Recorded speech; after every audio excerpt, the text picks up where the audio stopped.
Welcome back to Newsmax Now. I'm Miranda Kahn. Time now to take a look at some of the stories making headlines across the globe. Nigeria's new president calls Boko Haram a mindless and worthless group and is vowing to step up the fight against the Islamic extremists.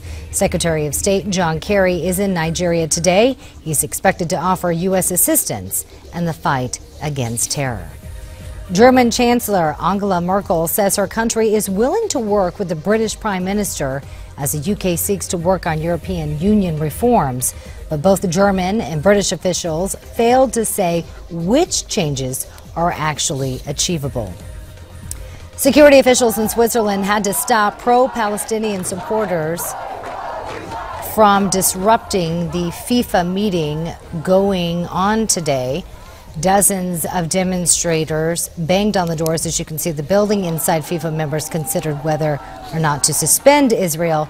They have decided to drop that proposal. And we want to mention that the president of FIFA is going to was not voted out. He's actually going to stay another term.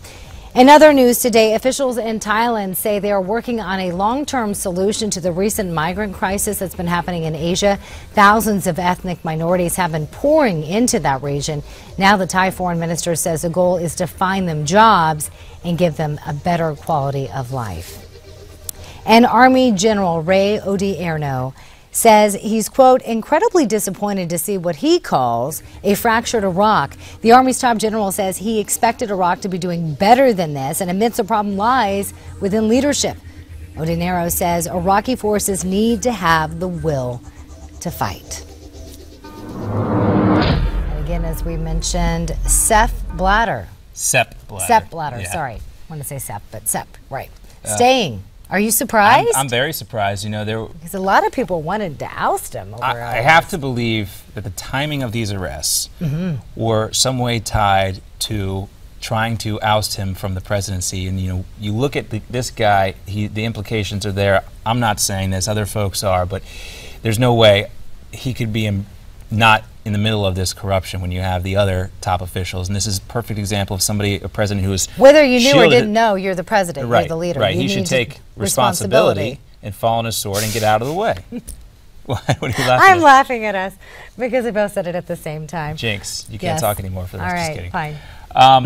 Fine. Let's go back and talk a little bit more. We know about General Ray Odierno, upset about ISIS gaining ground. Of course, he was in Iraq for some of the fiercest fighting during the Iraq War. Yesterday, Newsmax's J.D. Hayworth spoke with Chris Seipel, president of the Institute for Global Engagement, about his trip to Iraq. Right, and Seipel says Christians are constantly being persecuted by ISIS in Iraq. He calls them the forgotten minority.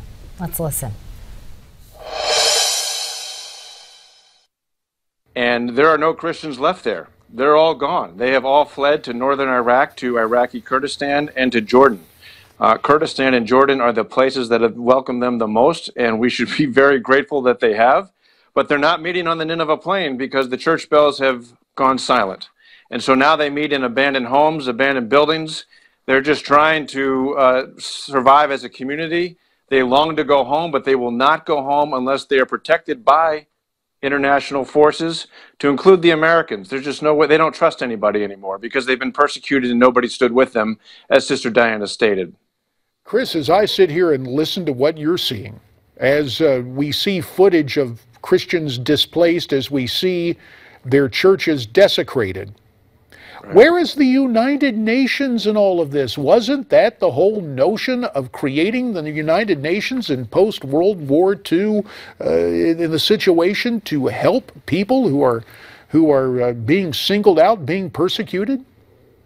Absolutely, and they're not there. But to be fair to the UN, and I'm a healthy critic of the UN, they are absolutely overwhelmed. This is the greatest humanitarian crisis since the end of World War II when the UN was created. And the number of refugees and internally displaced people in Iraq, in Syria, in Lebanon, in Jordan, their populations have gone up by 50%. So sad to see what's going on there. I feel bad for watching that, and I think more needs to be done, but I don't think we can specifically focus on just Christians. It's not just Christians. Yeah, but you know that particular subplot to this I mean, story look at in the ISIS. They're region. killing more Muslims than they are Christians. They're killing their fair share. I mean, they're the ones manipulating their religion to make it, to give them justification for what they're doing. It's truly appalling. And you know, this is a real test for America. If they're going to be the force for good in the world, where do they step in here? What do they do? What do we do? I don't know. They definitely don't have a plan right now, and I think Republicans and Democrats will both agree on that issue. Yeah, we're going to step aside for a little bit. We'll be back with more, including your top stories of the day. When we come back, we're going to take a short break from Newsmax Now for the next hour, so we'll be back with you for another live hour at 3 o'clock Eastern Time. Coming up tonight here on Newsmax T, 7 p.m., The Daily Wrap with Rick Unger and Joe Concha, 8 p.m. Newsmax Prime with J.D. Hayworth, and The Hard Line at 9 p.m. Eastern Time with Ed Berliner.